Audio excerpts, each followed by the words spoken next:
Welcome back, campers. I'm glad you all made it back safe for the third installment of the Campfire Files.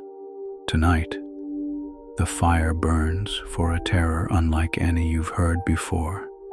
You might think monsters only hunt with claws, teeth, or fangs, but some horrors don't need them. They slip into the shadows, silent as a heartbeat, patient as the dark itself.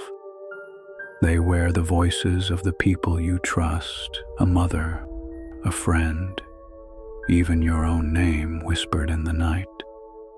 Imagine hearing someone call to you from the other room, only to realize the voice isn't theirs. It imitates your memories, your laughter, and then it waits, waiting for you to take the next step. And once it has found you, once you hear it clearly, it's already too late to escape. So lean in close, keep your ears sharp, and remember, not all spirits are bound by walls or distance. Some follow you home, patient, unseen, and hungering for what makes you human. I don't usually tell this story, but every now and then, when I'm sitting by a fire like this, when the night is heavy and the wind is crawling through the trees, it all comes back. It happened years ago, but I swear to you, it still follows me. Something I only thought existed in stories, a spirit bound to a place of tragedy, or an unfinished life that survives by copying the voices of the living. Sometimes it sounds like someone you know, someone you trust. Other times, it's just close enough to human to fool you until it's too late. It was the summer after college. I had taken a job repairing and cleaning out an old farmhouse that had been abandoned since the 1940s. The locals told me not to stay after dark. They said the house had history, but to me it was just a paycheck. At first, it was just the creaks and groans of the wood settling. Old places have their sounds, like a body that never stops breathing. But on the third night, I noticed something different. The creaks weren't random anymore. They were deliberate. Footsteps. And then I heard my name, not shouted, not whispered, just spoken. Johnny. Softly from the kitchen. Only I was alone. The first time, I brushed it off. Thought I was tired. Thought maybe the radio had clicked on. But it happened again. This time, it wasn't just my name. It was my mother's voice. Johnny? I froze. Because my mother was over 100 miles away. And even if she weren't, she would have never called me like that. There was something off in the sound, like when you play back a tape and the pitch wavers, too slow, too fast. I wanted to run, but my legs wouldn't move. Legends say mimics haunt where someone died suddenly, or where unfinished business traps them. They lure you with voices, draw you deeper into the place, closer to them. That's how they get you. And sure enough, the voice came again. This time, it was my father's. Johnny.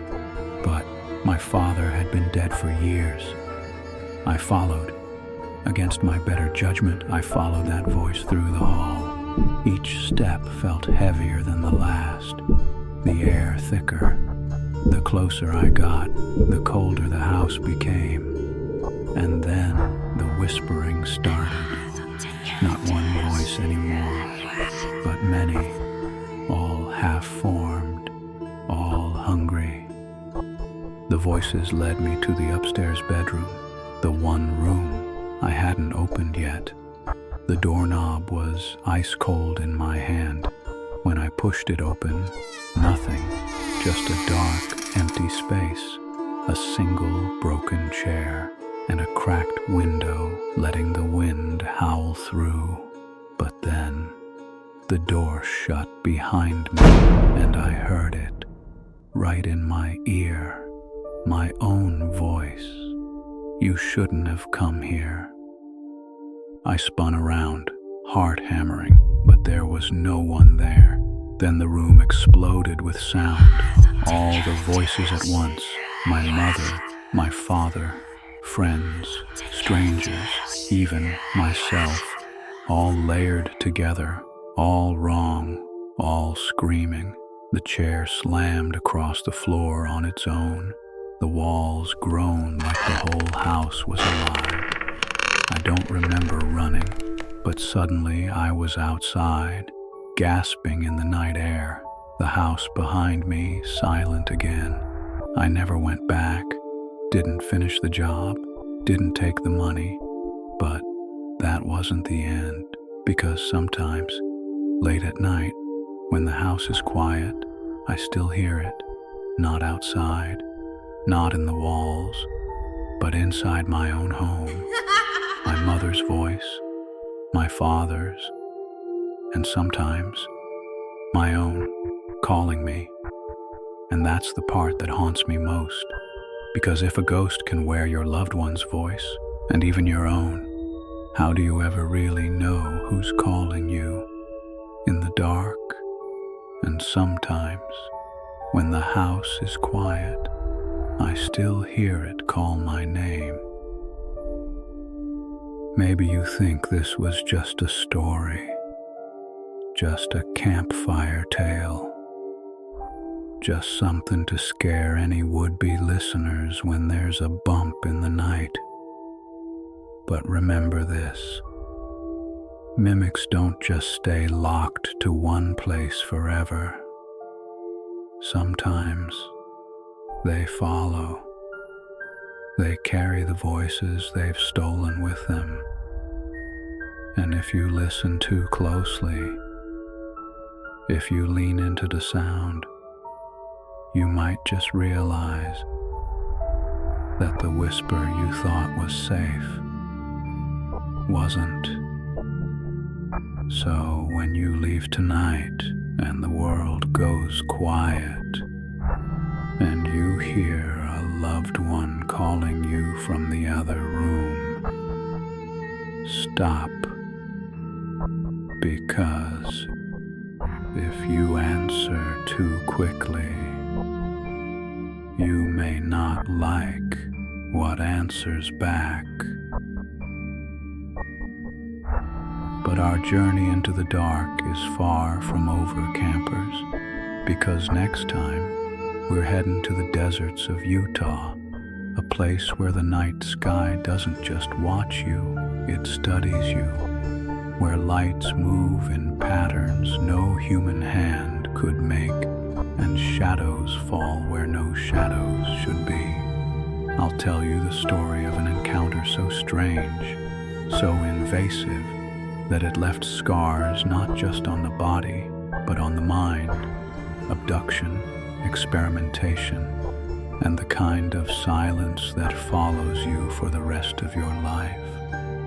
The next fire we gather around will not be safe, because some things don't haunt the woods or the old houses. Some things come from the sky. Remember to like, comment, share, and subscribe with the bell on so you never miss a video, as well as check out our previous story, link in the description.